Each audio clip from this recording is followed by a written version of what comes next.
My name is David Fugit, D-A-V-I-D. Last name is Fugit, F-U-G-I-T-T, and I'm a detective with the Austin Police Department Homicide Unit. And I'm joined by Mr. Gabriel Williams, the father of Gerald LaRon Williams.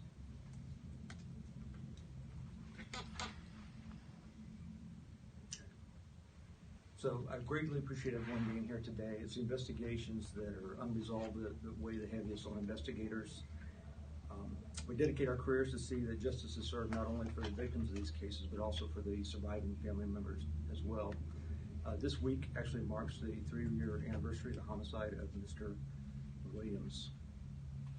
Today I'm joined by Mr. Gabriel Williams, the father of Gerald LaRon Williams. So I'm going to give you a brief recap of the investigation, and then I'm going to open the floor up to any questions you may have, as well as any questions for Mr. Williams. So on Thursday, the 16th day of June 2016, at approximately 3 a.m. in the morning, the Austin Police Department received a call of 911 of a shooting that had just taken place in the 5800 block of Sweeney Circle in East Austin. Sweeney Circle is just south of 290 and it's east of IH-35. Austin Police uniformed officers as well as Austin Travis County EMS personnel responded directly to the scene, however learned that the shooting victim, 23-year-old Gerald LaRon Williams, had been transported from the scene by witnesses in a privately owned vehicle to St. David's Hospital. Mr. Williams was subsequently transported under direction of medical staff from St. David's Hospital to UMC Breckenridge Hospital due to the severity of the injuries sustained. Gerald LaRon Williams was pronounced deceased shortly thereafter at 03:58 hours. We've just learned through the course of the investigation, and in addition to surveillance video footage that we've obtained, that an unidentified black male approached, apparently without any provocation, brandished a firearm, and shot Mr. Williams multiple times at close range before fleeing northbound on foot. So we're asking for the public's assistance in identifying or establishing any leads that may help further this investigation. The suspect in this case is described as a black male, approximately in his mid-20s to early 30s, tall in height, with a medium build. He was last seen wearing a black t-shirt and long shorts. We have provided the telephone number for the Austin Police Department Homicide Unit, as well as the tip line and Austin Crime Stoppers, should anyone want to make a tip anonymously. Have you guys recovered a weapon at all? We have not. Okay. I guess the question in here, and I think the new evidence here, is the surveillance video. From what you're saying, I guess kind of what made this case cold for so long in your investigation. Well, we're always hoping that in any homicide investigations that we may have video footage or some other evidence that would be fruitful in the case. In this particular instance, we had video footage of the assailant approaching and then fleeing after the scene. The segment that we're releasing today is approximately 16 seconds in length, and we're hoping that anyone who knows either the victim in this case or may know the assailants would come forward and provide that information. So this video is new, or this is what you're just releasing to hope to break some more leads in the case? Absolutely. We're hoping that somebody will recognize the assailant in this video footage and provide the information that we need. And I guess if I could ask Mr. Williams a question, if Sure. that's okay. Today's got to be a hard day for you to come and hear what happened again. Why was it important for you to come out? We don't have a resolve in our family. I know we might not ever close it completely, but we can get a little bit more closure knowing that this assailant won't hurt anybody else. It has made a big impact on our family. I couldn't work any longer. It's been hard for my wife, my children. It has deeply, it's taken a lot from us. We just want some resolve. It's hard to say, but I'm not angry. I'm just hurt. I forgive the assailant, honestly, because I wouldn't be able to move on even further than I have thus far if I wouldn't. But we just want some resolve, and just want people to imagine go into their heads and put themselves in our shoes and what would you do? How would you feel if it was your child? Would you want them to be prideful and not come and do what is just? Or would you just let them just linger on and commit more crimes? So we just ask that whoever knows anything, just please come forward. I know it's a lot of people out there know me. Believe me, I know it. And you can reach me. If you want to talk to me first, I'm fine with that. But it needs to be resolved without any maliciousness, just with some peace. That's all we ask. Can you talk about your son a little bit? What was he like? If you see the smile on the canvas, that was him. This was just caught in a bad time. He did something small, but he was a good kid. He was a good kid. I mean, I really never had any problems. We had projects we would always do because he was a great mechanic.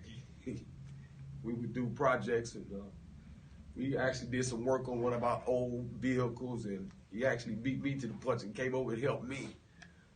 And his smile would light up any place he went. He was very helpful. He loved hard. He took care of his best friend's mom. He took care of his other best friend's children. He was just always there for whatever you needed from him. And for him to be snuffed away behind something small, it's a tragedy. When you say behind something small, was there an altercation with this? There's so many rumors. There's so many things that said. They're saying that he stopped the fight. They're saying that it was the wrong person. I mean, he could have got into an altercation with a gentleman earlier in the past week. It's just so many things, and we don't know which one to believe because nobody has really gave us any real, true, hardcore information on this. So we really don't know the truth, and that's what we want to get to is the truth. Would that correlate with where you guys are at too in your investigation? Then there's still kind of no motive surrounding So why. we've been in contact with family and friends of the victim throughout the course of the last 3 years. And it's been extremely difficult, not only for the family, but others that know Mr. Williams as well. And we're trying to determine what the motive may have been. We know that there was a physical altercation that had taken place on Sweeney Circle the night beforehand. There was actually 2 or 3 different fights that broke out amongst a large group of individuals. And we're trying to determine if this was with regards to that or if there was some other underlying motive that we're just not aware of. We felt that it was appropriate at this particular point in time, coming on the 3-year anniversary, that we put this information out there again, try to keep it fresh in people's minds, and we're hoping that with the passage of time that somebody will be willing to come forward and give us the information that we need so that, as Mr. Williams said, we can bring this to some result. Was that altercation at all gang related, or were they people that knew each other? Is there any information on that? I really do not know the specifics of the fights themselves. We identified some of the individuals that were involved in the fight, and then that spilled over to subsequently in a 3rd fight. If individuals were involved in those fights, we would ask them as well to come forward and help shed some light so we can determine if this is in any way related. Well, and so do you know if the suspect and the victim knew each other? Because it kind of sounds random. You said no, nobody was provoked. He just kind of walked up. We don't know. So based on the witness statements and the surveillance video footage that we've obtained, it appears that the unidentified black male approached without any apparent provocation, brandished a firearm and shot Mr. Williams multiple times before fleeing northbound on foot. And that was the same exact area that a night prior you guys had multiple reports of a fight breaking out of some sort, and he was around that area at that time? was in that general vicinity. The day before. Whether he was an active participant in the fight, I don't know that. When you say he, do you mean the suspect? The victim. The victim? Okay. Yeah. Or the suspect. Okay. Don't. But there was a tie to there being a breakout of fights in that area, and the next day, him. Correct. So that evening, on the 15th day of June 2016, there were multiple fights that had taken place in the roadway in the 5800 block of Sweeney Circle, and the victim happened to be shot hours later in that same block. So we don't know if there's a correlation between the two or not. So we're asking for the public's assistance and asking if they know about the fight or were engaged in that fight to come forward and provide us with that information so we can try to determine if there's any link between the two. Did Williams live on it? Did your son live on that street? No, he just had good friends over there. He didn't. He would just, he would randomly go different places. He had a couple of friends over there that he would go over there to visit, and it just so happened that we always had a curfew. Even at his age, he had a curfew if he wanted to come home. And just this day, he decided to stay out and respect our curfew. If he couldn't make it there, he just didn't come home. Usually he would come and knock on the back window and we might talk crazy to him, but we'll let him in, And just this day, he decided not to disturb us. This happened. So we don't know, like we said, we don't know the full details of what the situation, how did it come to this, but we do know that somebody knows. We do know that, and we just all we do is just wait and hope that we can get a resolve. We've spoken on and off, Detective Fugan and myself, and just to see what do we have, what information have we gotten, and nobody has came forward.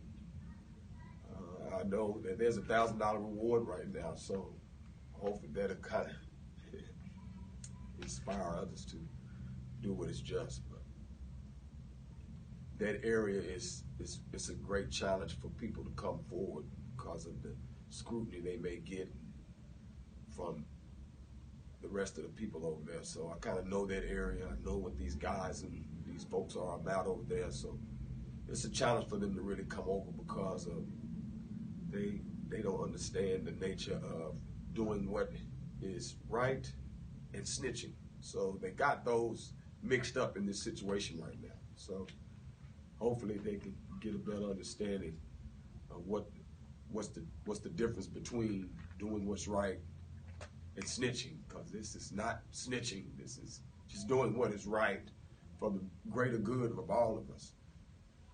So this won't occur, hopefully, again by the same individual who done this. Last question.